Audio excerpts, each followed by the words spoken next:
우리 아이가 달라졌어요. 우리는 수출이 계속해서 하락을 하고 있습니다. 네.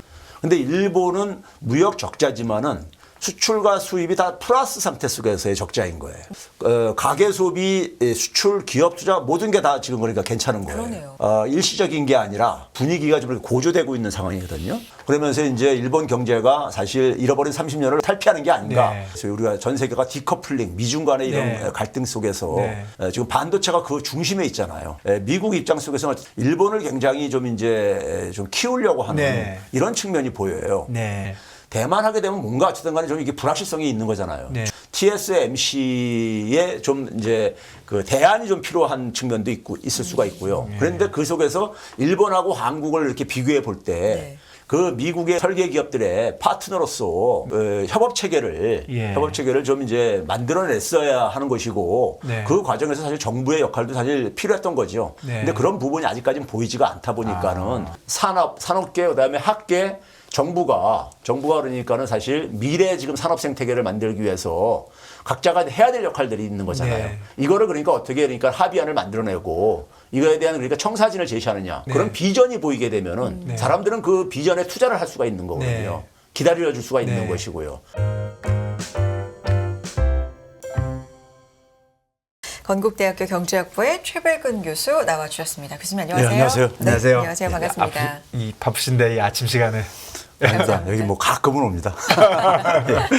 니케이가 올해만 한 20% 예. 네, 그렇게 상승을 했는데 지금 무슨 일이 벌어지고 있는 건지 일단 우선 그 얘기부터 시작해볼까요? 네. 니케이가 왜 이렇게 오릅니까 요즘? 그 전에 그러니까 사람들이 그러니까 그 일본에 대한 관심이 네. 한 2018년 이후부터 네. 식기 시작한 이유가 네. 활력이 떨어졌기 때문에 그런 거죠. 일본이 그러니까 뭐 경제가 잃어버린 사실은 몇 년. 2018년에 주요 경제 지표들이 네. 정점을 찍고 이렇게 후퇴를 했었거든요. 네. 네. 예. 근데 뭐 최근에 그러면 관심이 다시 살아나는 이유는 이게 다시 살아나고 있다는 얘기인 거죠. 살아나고 그렇군요. 있기 때문인 거고요. 네, 예.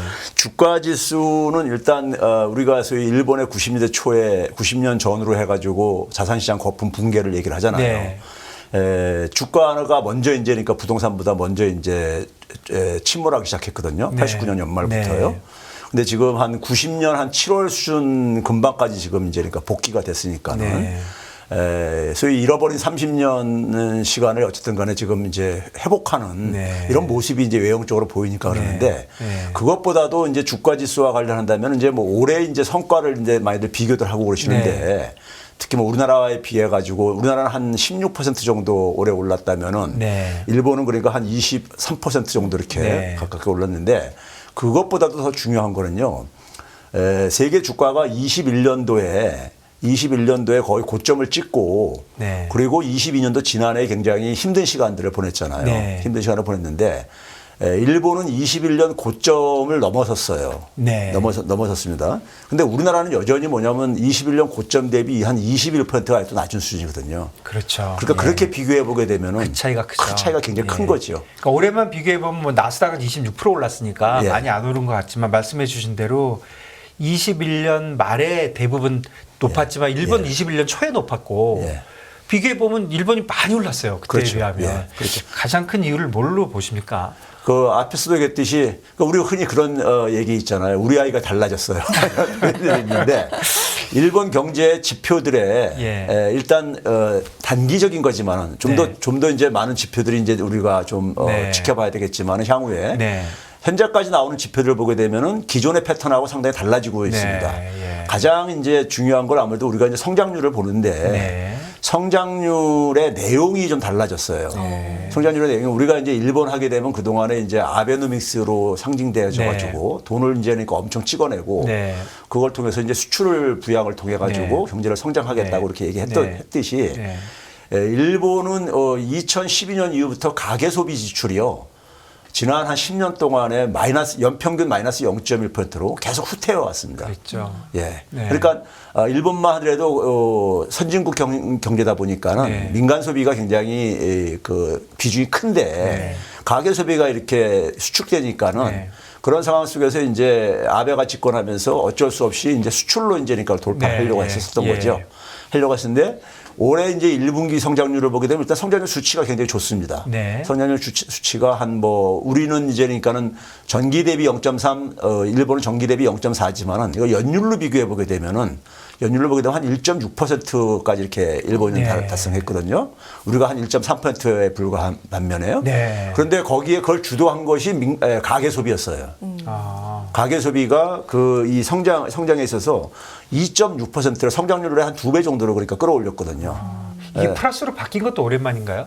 그렇죠. 그러니까 네. 22년까지 그러니까 한 지난 10년간 그러니까 어떻게 보면 가계 소비 지출은 후퇴해 왔던 겁니다. 네, 예. 후퇴해 왔는데 이제 가계 소비 지출이 살아났고 네. 거기다가 이제 뭐냐면은 그게 이제 가계 소비 지출 가장 눈에 띄는 것이고요. 네. 두 번째는 이제 기업의 설비 투자도 저기 괜찮고요. 네.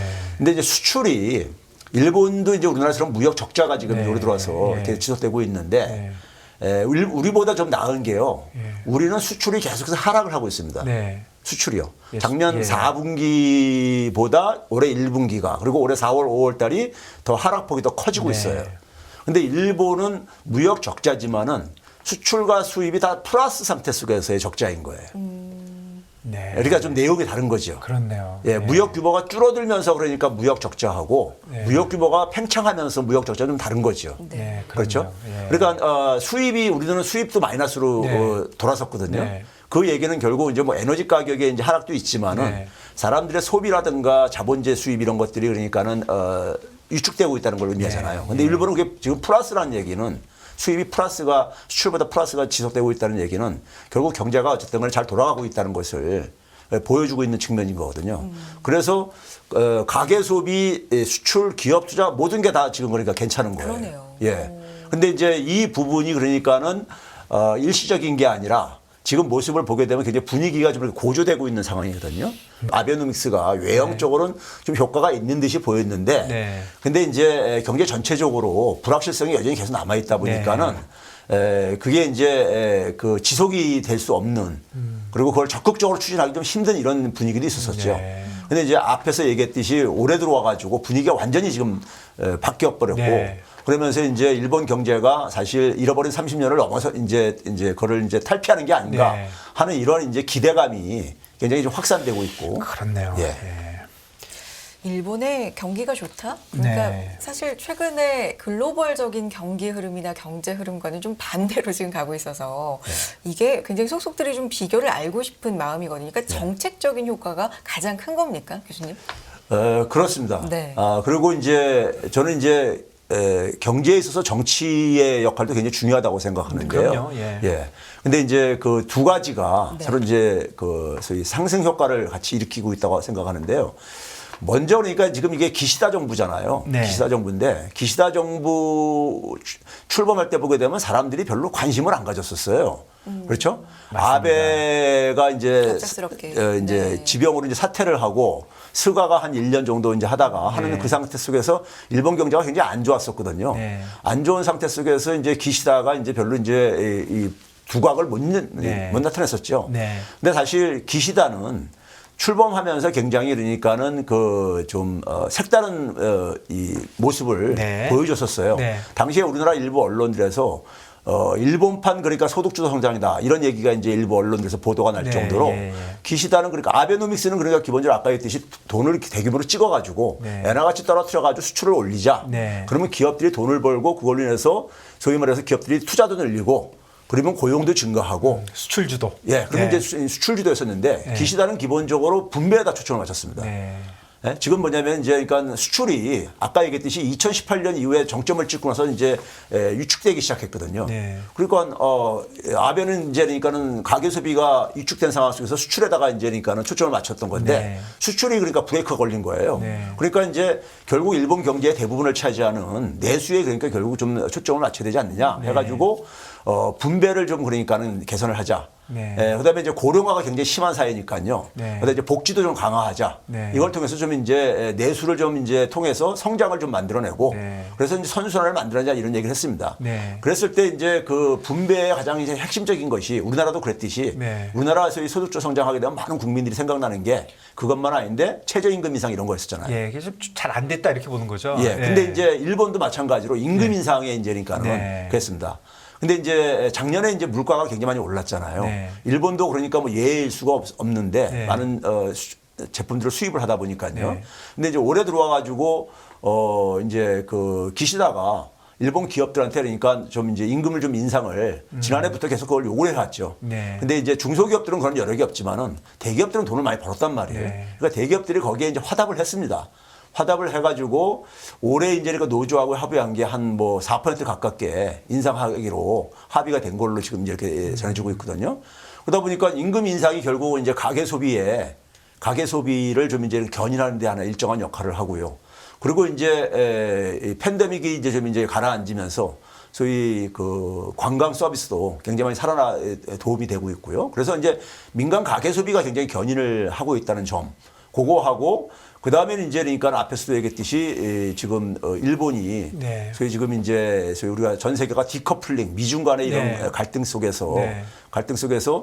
지금 반도체가 그 중심에 있잖아요. 예. 반도체가 중심에 있는데 미국 입장 속에서는 어쨌든 간에 공급망 확보를 좀 안정적으로 네. 이게 뭐 한두 해 문제가 아니라 앞으로 지속적으로 안정망을 네. 확보하기 위해서 일본을 굉장히 좀 이제 좀 키우려고 하는 네. 이런 측면이 보여요. 네. 그러니까 80년대 그러니까는 플라자 합의로 인해 가지고 일본 반도체가 굉장히 어려움을 겪었다면은 네. 지금은 정반대로 중국과의 그러니까 경쟁 속에서 그러니까는 일본을 좀 이제 대신 좀 키우고 싶은 대안처로서 이제 이런 것이 이제 일본의 이제 그러니까 소위 반도체 산업 다시 이제 이 부활과 더불어 가지고 맞물려 가지고 일본의 그 산업이 그러니까 지금 이제 좀 분위기를 좀 타고 있는 이런 상황이죠. 네. 예, 반도체 관련돼서는 네네. 그야말로 진짜 약간 뭐 놀랄 정도로 예. 반도체 하면 뭐니 해도 미국, 예. 뭐 한국, 예. 대만, 그렇죠. 최근에는 뭐 중국, 뭐 일본은 뭐 완전히 그림 바깥에서 있었는데 이게